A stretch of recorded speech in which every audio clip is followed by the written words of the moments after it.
Hey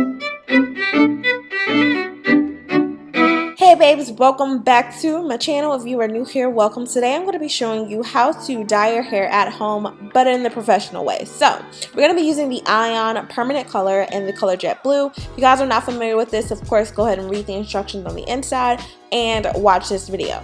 And so I'm gonna start with just a mixing bowl and then go ahead and empty all the content inside of the package. So this entire amount, at first I was like, maybe I can get away with half because, you know, my hair is kind of short, but I obviously had to go ahead and just empty everything out. And so that's what I'm doing here. It's kind of a tedious process, to be honest. This is something like, it just gets kind of annoying, especially once you get to the end. But anywho, I'm going to be using the Clairol Professionals Pure White Cream Developer. You can absolutely use a liquid if you want to. I prefer a cream when I'm using a cream hair color, and I use volume 10. You guys can decide what volume you would like to use, but since I'm dyeing my hair black, I'm not really wanting to over process my hair unnecessarily, so I'm going to be using this. And then, of course, you're going to mix the color with 2 parts of the cream developer. Go ahead and get that nice, even, creamy consistency. Make sure your hair is already sectioned out into 4 parts and start applying the color.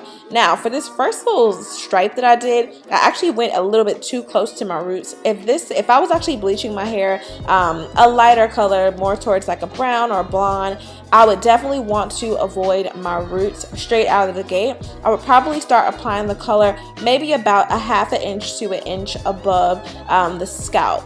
But because, again, I'm dyeing my hair black, I'm more so depositing a color, so there's really no need for me to kind of be really strategic with this, because, again, everything's going to be one solid color. But if you were using a different color, especially if your hair is already lightened or the goal is to lighten your hair, you're definitely going to want to be more strategic. I do actually have a video on how to bleach hair. If that's something that you're interested in, definitely make sure to check it out. It's fairly old.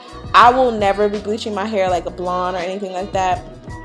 At least I don't think, at least not for like the next 2 or 3 years, I won't be doing that. So I'm not sure that I'll have another tutorial about it, but I'll definitely post one using like extensions if that's something you want to see. So as you're going step by step through each section, you guys can see I kind of started with like the perimeter of each part of 4, going completely around the outside, and then kind of working my way in. So once you completely coat all 4 sections on the perimeter areas, then you want to go ahead and go section by section and start applying the color about a ½ inch to an inch away from your roots. So go ahead and start there. At this point, we aren't bringing it all the way down to our ends, not yet. My ends are the oldest piece of, you know, hair, so you definitely don't want to over process them. They're usually the most dry parts of your hair because it's just older. It's been on your head a little bit longer, so you want to do as much as possible to protect it. So that's why we're going to do the ends last, and then of course you guys will continue to see me just kind of do this all throughout. If you guys are familiar with like perms or relaxers or anything like that,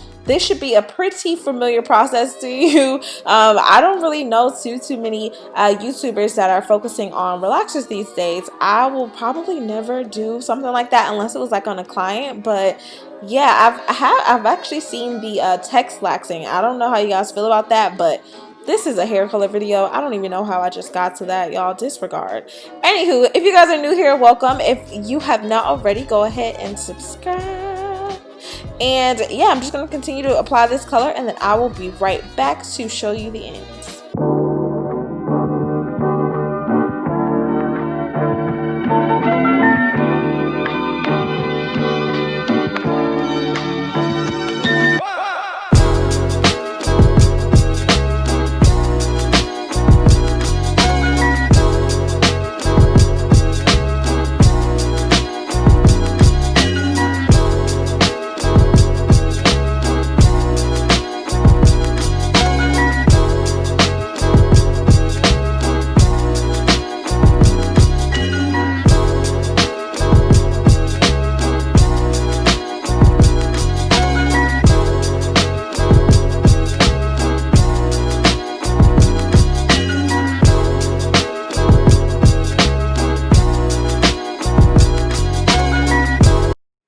Alright, babe, so we're back where we started. You're going to want to go ahead and kind of smooth all of that color down onto your rootage area, and then go ahead and spread this onto the ends of the hair as well. So as you can see, the color or the developer mixture has started to kind of turn a more purplish color. This is a jet black. You can get more of like a blue black. Usually jet black has a lot of like blues and greens in it, and so that is something to kind of consider if you ever think that you're going to end up bleaching your hair. Like, black is the absolute worst color to go from black to blonde. Like, it's just a horrible process, but be aware of that. But anywho, yeah, I'm just gonna continue to just kind of go through my hair. Like I said, I'm rubbing it in kind of towards the scalp area, closer to my roots, and then of course working it all the way down to my ends, and then taking a wide tooth comb. So pretty much go ahead and just comb everything through and make sure that your hair is evenly coated. You don't want to have any random brown spots or anything like that. Like I said, this is probably the easiest color to do. One of the first ones I actually learned how to do, just because it's easy. You can't really mess it up. You truly can't, unless you're coming from like a super light color, then that's another conversation. But if you're more so doing this just to kind of give your own hair a little bit of more of a sheen and kind of even texture, because my hair is like this, it's kind of like this ashy brown. I have some random highlights of like the sandy brown. It just gets really weird and awkward, so I don't like that. I actually prefer really dark hair. I try not to go too dark unless I'm kind of a little tan.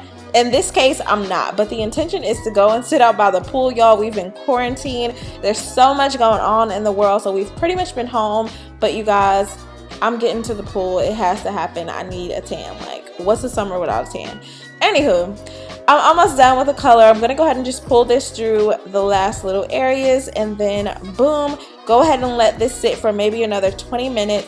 Total processing time, it should be about 40 minutes, nothing more, nothing less. Application should only take you maybe 5 to 7 minutes to get all this on your hair. I know that I sped the video up, but I didn't speed it up by that much. So just want you guys to be aware that you do want to move fast. This is not something you kind of want to throw on and talk a little bit. And no, you want to get it on so that it has time to process, so that you don't over process your hair. And this is me just kind of checking to see what this hair was looking like. And yeah, it was definitely time for it to come out.